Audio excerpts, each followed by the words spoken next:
The world woke up today to headlines that many feared were inevitable. In a massive, coordinated strike, the United States and Israel launched a preemptive campaign against the Iranian regime.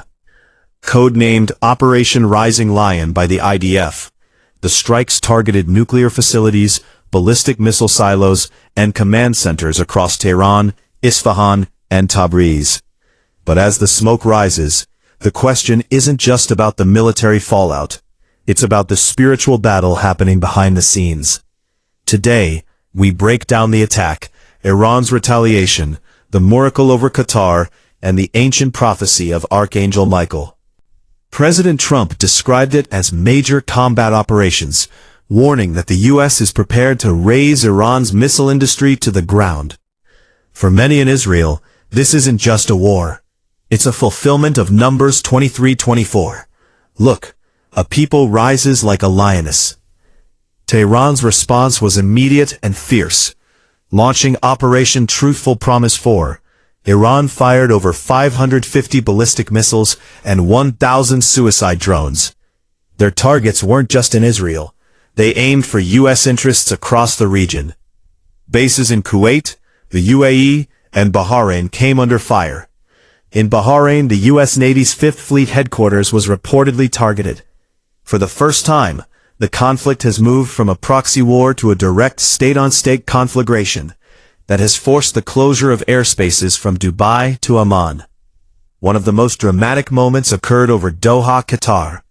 The Al Udeid Air Base, the largest U.S. base in the Middle East, was a primary target. Residents reported hearing rapid-fire explosions as Qatar's air defenses and U.S. Patriot systems sprang into action.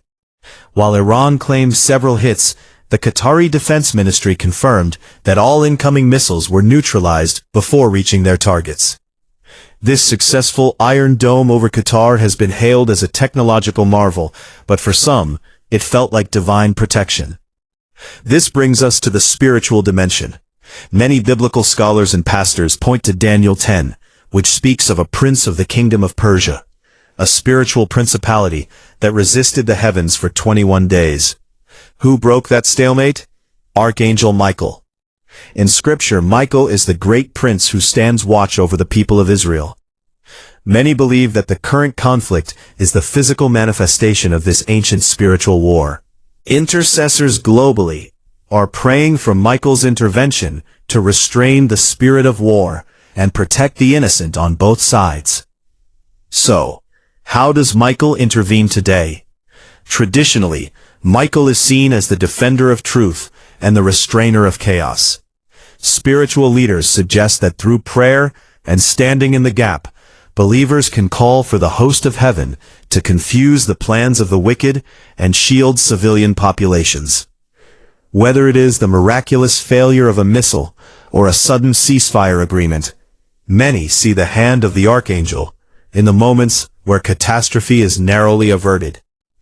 As a ceasefire is currently being negotiated under heavy U.S. pressure, the world remains on edge.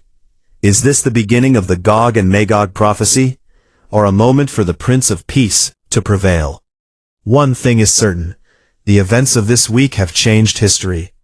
Stay tuned as we continue to monitor both the ground and the heavens. Don't forget to like, subscribe, and share your thoughts on the spiritual significance of these events in the comments below.